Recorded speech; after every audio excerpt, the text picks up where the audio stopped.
ஏய் விஜய் வீட்டு விட்டு வெளியே வா, ஏய் விஜய் வீட்டு விட்டு வெளியே வா. இப்படியெல்லாம் கேட்கும்போது எனக்கு எப்படி அது தோணுதுன்னா, ஐயோ இவங்க ஒவ்வொரு வீட்டில் இருக்கிற ஒவ்வொரு விஜயும் இவங்க கூப்பிட்ற மாதிரியே எனக்கு தோணுது. அநீதி, அராஜகம், தில்லுமுள்ளு இவை எல்லாம் திமுக முதற்றே உழைக்கு. சார் சார்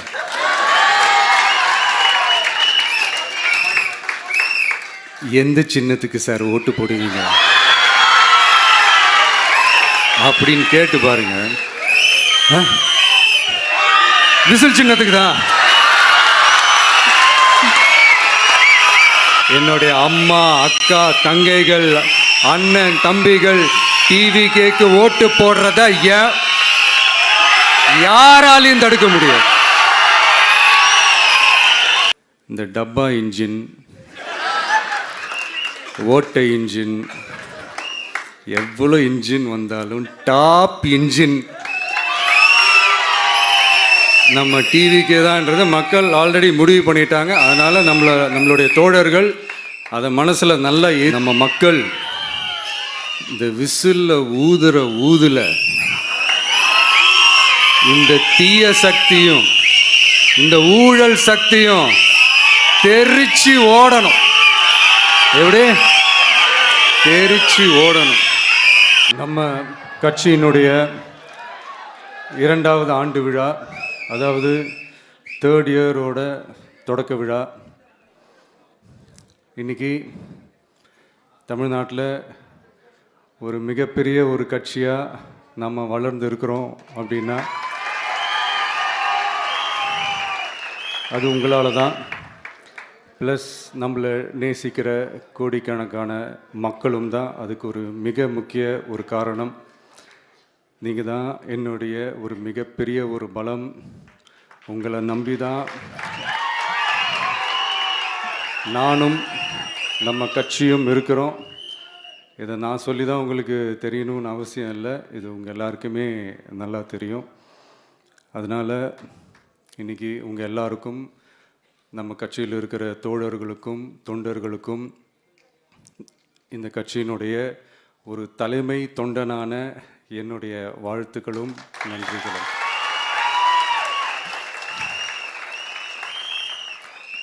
அப்புறம் என்ன, மைக்கை பிடிச்சாச்சு, வெடியை கொளுத்தி போட்டுருவோமா?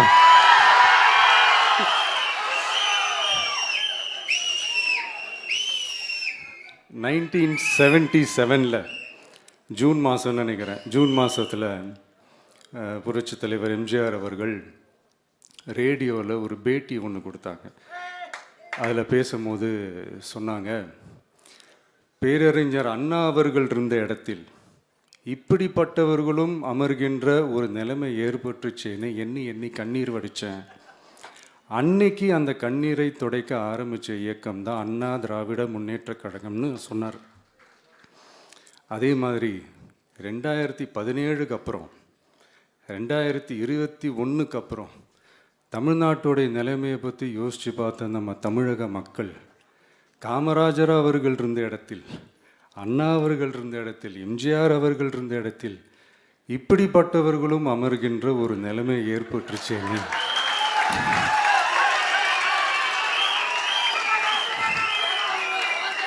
தமிழக மக்கள் கண்ணீர் வடித்தாங்க. இன்னைக்கு இந்த கண்ணீரை துடைக்க ஆரம்பித்த இயக்கம் தான் தமிழக வெற்றிக்கழகம்.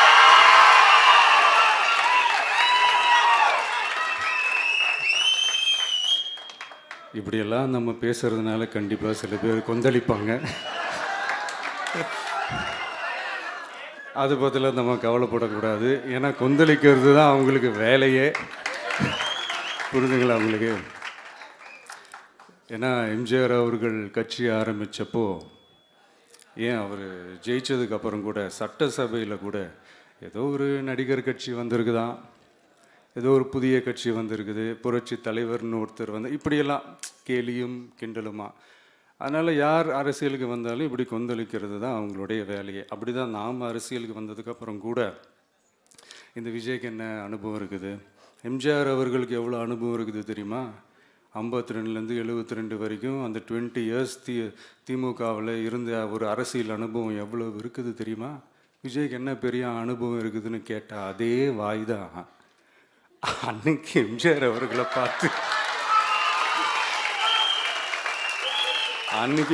அவர்களை பார்த்து அரசியல் அரிச்சுவடி தெரியாதவர், கவர்ச்சியை மட்டுமே நம்பி இருக்கிறவர், அட்டை வாய் விளம்பர வள்ளல், இவருக்கு கேள்வி மட்டும்தான் கேட்க தெரியும், பதில் சொல்ல தெரியாது, நிருபர்களை சந்திக்க மாட்டார், டெல்லியை வகச்சிக்க மாட்டார், மேலே இருந்து அவருக்கு அவ்வளோ ப்ரெஷர் இருக்குது, அப்படி இப்படின்னு சொன்னதும் அதே வாய் தான். அதனால் எம்ஜிஆர் அவர்களை மட்டும் இல்லை, அவருடைய தொண்டர்களை கூட விட்டு வைக்கலை. அது என்னது, இந்த பளபளப்பு ஜொலிப்பை பார்த்தா பல்லிழிப்பவங்க, இப்படியெல்லாம் கிண்டலும் கேலியுமா, இதையெல்லாம் மக்கள் ஒரு மாதிரி சைலண்ட்டாக வாட்ச் பண்ணிக்கிட்டு என்ன பண்ணாங்கன்றது உங்களுக்கே நல்லா தெரியும். அவர் ஜெயிச்சதுக்கப்புறம் இந்த அரசியலில் பழந்துன்னு கொட்டை போட்ட அனுபவிச்சாலையும் இருப்பாங்கன்னு சொல்லுவாங்கள்ல, அவங்க எல்லாருக்குமே அந்த கோட்டைன்றது ஒரு பகல் கனவாகவே மாறிடுச்சுன்னா பார்த்துங்க. 77 மாதிரியே இப்போவும் அந்த பழைய தேஞ்சி போன, துருபிடிச்சி போன, நஞ்சு போன அதே அந்த பழைய வெப்பனையும் இப்போவும் கையில் எடுக்கிறாங்க. அதனால் மை டியர் ஜென்டில்மேன், டெக்னாலஜிலாம் வளர்ந்து வேற எங்கேயோ போயிட்டுருக்கு, அட்லீஸ்ட் உங்கள் டெக்னிக்கையாவது கொஞ்சம் மாற்றுங்க பாஸ்.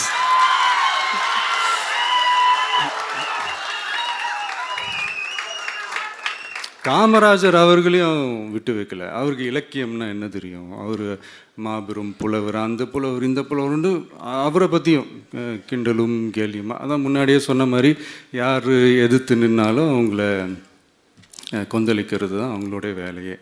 ஸோ இப்படி அவங்க பண்ணுற தப்பெல்லாம் நம்ம எடுத்து சொன்னால், அவங்க பண்ணுற அட்ராசிட்டியை பற்றி நம்ம எடுத்து சொன்னால், அவங்க பண்ணுற அந்த ஊழலை பற்றி தான் நம்ம எடுத்து சொன்னோம். முக்கியமாக நாம் அதை எடுத்து சொன்னால் 50 வருஷத்துக்கு முன்னாடி இருக்கிற அதே தகர டப்பாவை எடுத்து உருட்ட ஆரம்பிச்சிருவாங்க.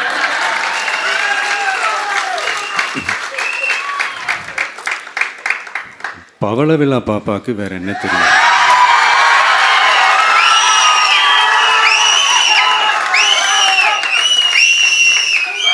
பழைய டப்பாவை உருட்டதானே தெரியும். அதுக்காக நாம் அவங்க பண்ணுற தப்பெல்லாம் வெளியே சொல்லாமல் இருக்க முடியுமா? சொல்லுவோம், சொல்லிக்கிட்டே இருப்போம். நம்மளை தவிர யார் அவங்கள ஏற்று நின்று கேள்வி கேட்கறது? யாருக்கு அந்த தில் இருக்குது?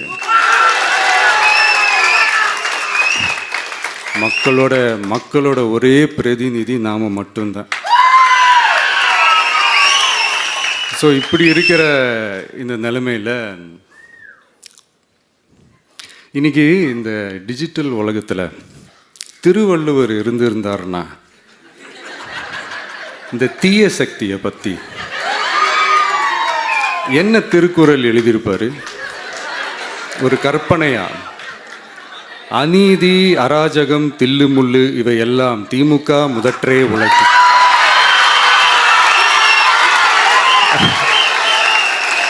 ஒரு கற்பனையா?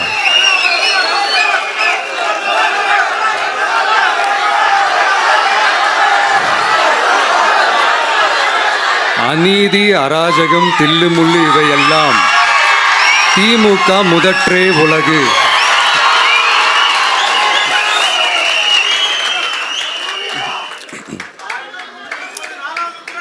அடுத்து இந்த என்னப்பா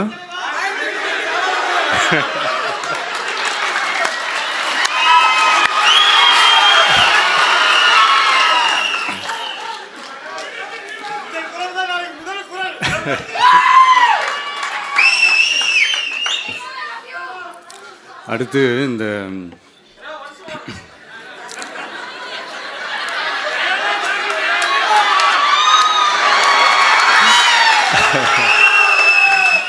சொல்லிட்டேன், 2 வாட்டி சொல்லிட்டேன். அநீதி, அராஜகம், தில்லுமுள்ளு இவையெல்லாம் திமுக முதற்றே உலகு.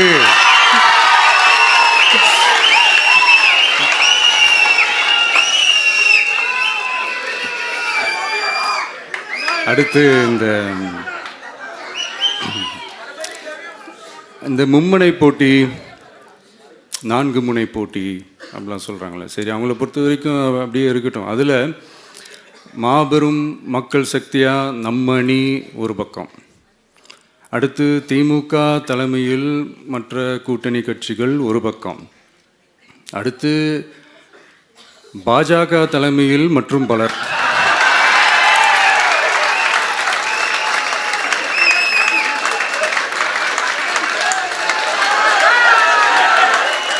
என்னப்பா சிரிக்கிறீங்க? உண்மையை தானேப்பா சொன்னேன்.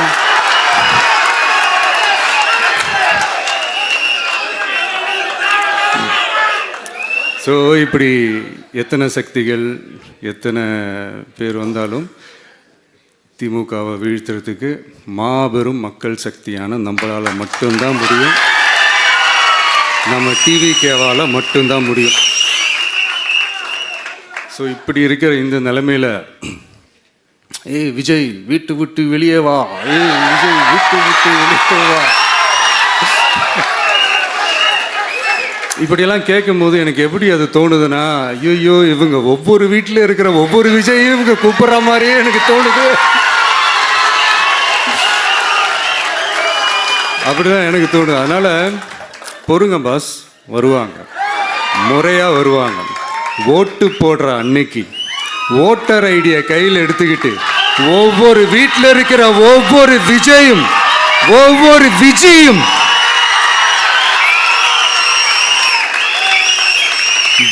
பூத்தா காலையிலேயே வந்து நிப்பாங்க பாருங்க. அன்னைக்கு தெரியும் பாருங்க, ஏண்டா இந்த விஜய கூப்பிட்டோம்னு.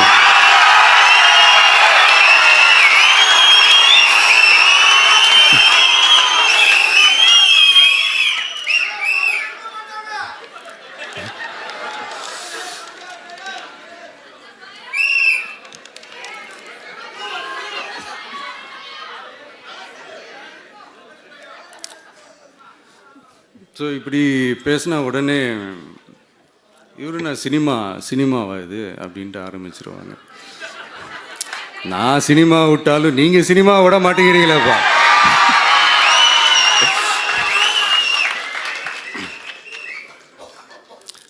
அப்புறம் இன்னொரு ரீசெண்டாக அந்த ஒரு விஷயம் போயிட்டுருக்குல்ல, இந்த கருத்து கணிப்பு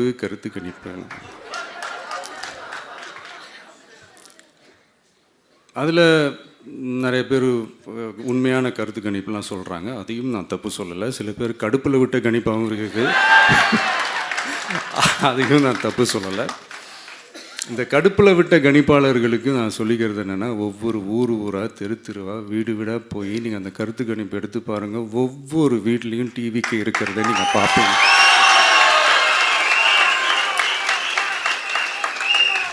அப்படி சப்போஸ் உங்களுக்கு அது ஷாக்கிங்காக இருந்துச்சுன்னா ரப்பர் வச்சு எல்லாத்தையும் அழிச்சிட்டு மறுபடியும் முதல்லேருந்து எடுத்து பாருங்கள், அதே ரிசல்ட் தான் வரும்.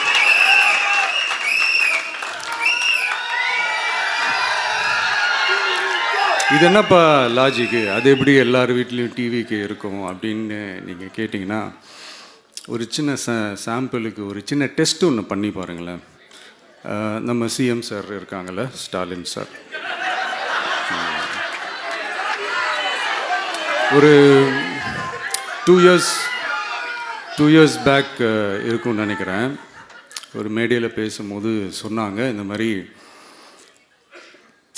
என்னோட கட்சிக்கு அவங்களுடைய கட்சிக்காரங்க சில பேர் பண்ணுற அட்ராசிட்டி, ஒரு சில மந்திரிகள் பண்ணுற சில அட்ராசிட்டிஸ்லாம் பார்த்து ராத்திரியில் எனக்கு தூக்கமே வரமாட்டேங்குது அப்படின்னு ஒரு 2 இயர்ஸ் பேக் இருக்கும்னு நினைக்கிறேன். அந்த வீடியோ கூட இருக்குது.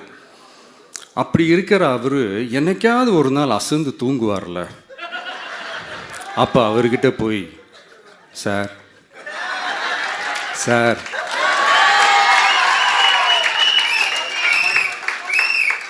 எந்த சின்னத்துக்கு சார் ஓட்டு போடுவீங்க அப்படின்னு கேட்டு பாருங்க. விசில் சின்னத்துக்கு தான்.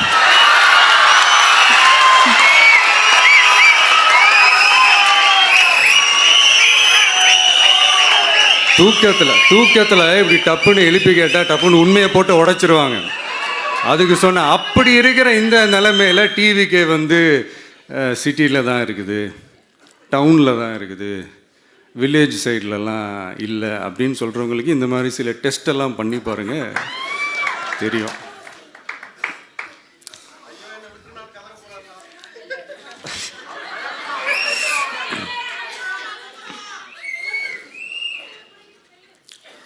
விசில் சின்னம் போகாத ஊரே இல்லை.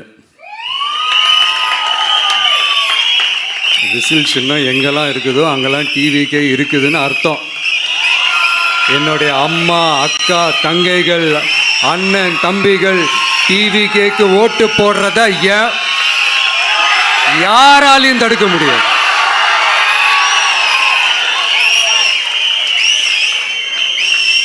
ரத்த சொந்தமா நம்மளை நினைக்கிற நம்மளோட வகையராக்களை எந்த கட்சியாலையும் எவ்வளவு விலை கொடுத்தாலும் வாங்கவே முடியாது.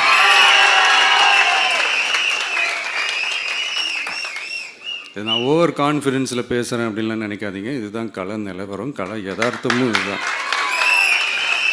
தீய சக்தியை வீழ்த்துறதுக்கு தூய சக்தியான நம்மளால் மட்டும்தான் முடியும். இந்த 2026 சட்டமன்ற தேர்தலில் டிவிக்கே தான் மக்களோட ஒரே ஆப்ஷன். Otherwise no diversion.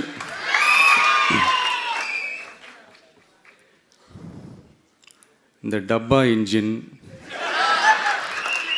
ஓட்டை இன்ஜின், எவ்வளோ இன்ஜின் வந்தாலும் டாப் இன்ஜின் நம்ம டிவிக்கே தான்ன்றதை மக்கள் ஆல்ரெடி முடிவு பண்ணிட்டாங்க. அதனால் நம்மளுடைய தோழர்கள் அதை மனசில் நல்லா ஏற்றிக்கிட்டு இன்னும் ஷார்ப்பாக ஒர்க் பண்ணுங்கள்.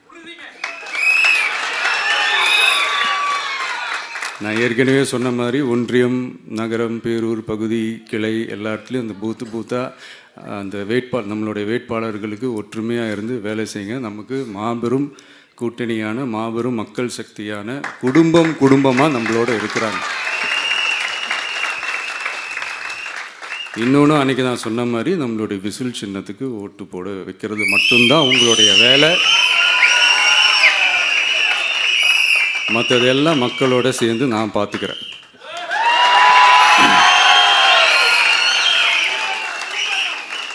தமிழ்நாட்டோட அரசியலில் தி விசில் ப்ளோயர் இஸ் டிவிகே.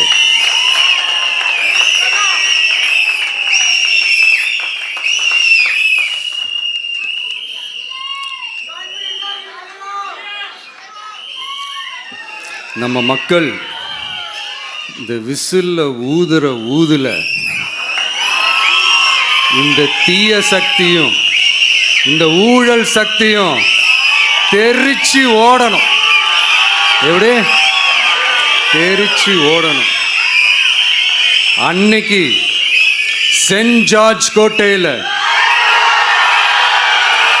டிவிக்கு ஆளும் கட்சியா எழும்.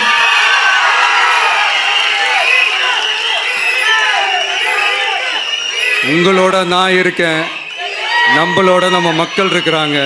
இதுக்கு மேலே என்ன வேணும்? கான்ஃபிடென்ட்டா இருங்க, நல்லதே நடக்கும், வெற்றி நிச்சயம். மீண்டும் சந்திக்கும் வரை நன்றி, வணக்கம்.